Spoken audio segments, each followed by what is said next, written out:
Good evening. Good evening. As Paul said, my name is Louise, and I'm doing research into toilets in developing countries. Louise, often shortened to Lou. I think that shows quite a lot of foresight from my parents who decided what to call me. So if I have a child, it's being called Millionaire. So why toilets? It's pretty unbelievable, but there are 2.5 billion people in the world, 36% globally, who don't have a decent toilet. That's pretty shit. When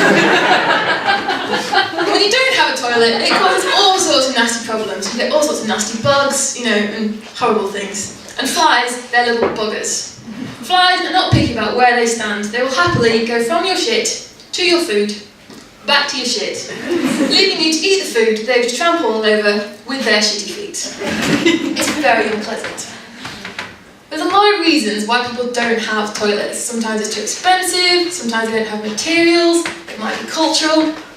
But one of the biggest problems is sanitation isn't sexy. Water is sexy, sanitation isn't. You know these TV ads, don't you, with the small children, super happy because they've got a water pump, they've got clean water for the first time. Swap the water pump for a toilet. Camera zooms in, child's beaming face as they open the door. It's a happy dance, they do a fist bump to the next child going in. You look at them and think, they've just done something unpleasant. I'm going to have to clean it up. Right, yeah, so I've been working very hard over the last 3.5 years to try and become a doctor of shit. And you do forget, when you get so engrossed in the topic, that not everyone has quite the same level of interest. I have a friend who flat out denies that she ever goes to the toilet for any reason, ever. That's a long weekend at the boyfriend's house to never use the loo. I forgot my name. Anyway, so I try to gauge my audience before I launch into a toilet spiel, because, over dinner is not the best time. But if you meet someone new, this is generally how it goes. Hi, what do you do? A PhD. And you know what they're thinking is, get a job, you slacker. What they say is, oh really, what subject? Sanitation. I've been asked more than once if English is my first language. Pretty sure I'm saying it right. Sanitation. Huh? Toilets. Oh, I thought you said salutation. Yeah, a PhD in saying hello might have been easier to explain. And then it goes one of two ways. How'd you get into that? I fell into it.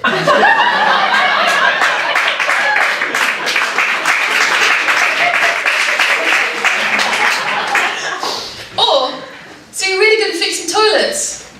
No, I'm not a plumber. So after this, they're committed, they're in the conversation, and they realise they now have a chance to tell their toilet story to a professional. Everybody has a toilet story. Pretty sure everyone has a poo story, but people are less keen to share those unless you're 3. And that poo is the greatest thing ever, especially when you've done it somewhere you shouldn't, like a bath.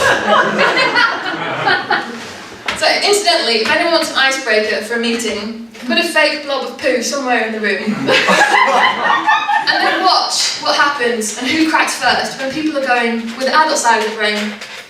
Be silly, it's just fake, just ignore it. And the toddler side going, go touch it,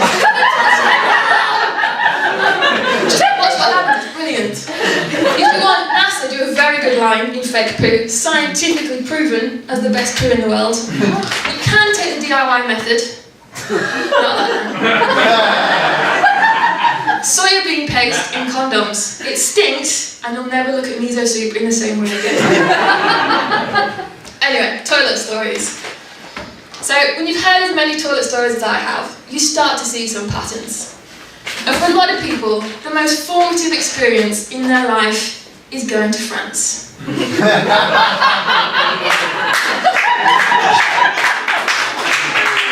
8 years old.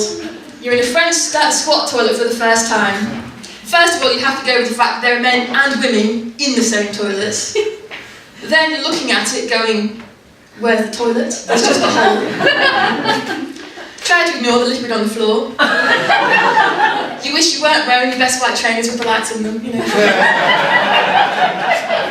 There's some odd footprints that you think, probably supposed to stand on those. But a word of warning, and everyone will know by now, if you do stand on them, it does take a gravity-defying sense of balance to not fall on your ass.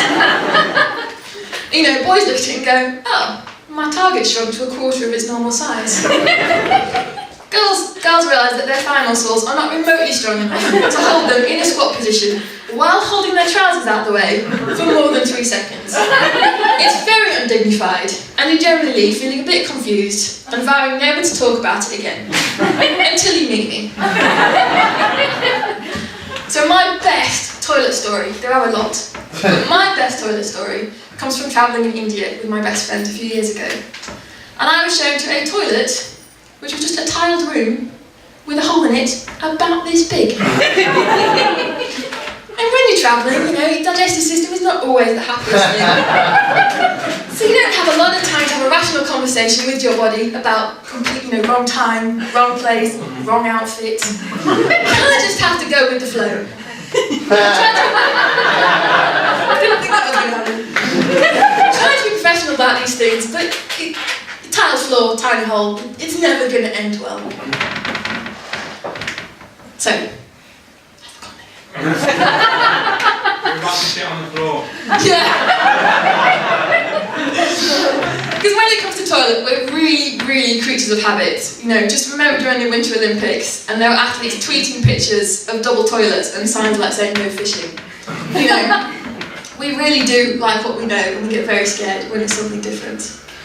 But when it comes to where I work, a lot of people would rather go outside than use the toilets they've got because they're just awful. You know, for us, going to the loo is quite nice. You can take a book, ponder the meaning of life, and try to work out why you're becoming a doctor of shit. And you know, think about what you put your toilet through on a daily basis. Does it get any appreciation? No, it gets nothing. It only gets a hug when you've had a particularly heavy night in Echoes.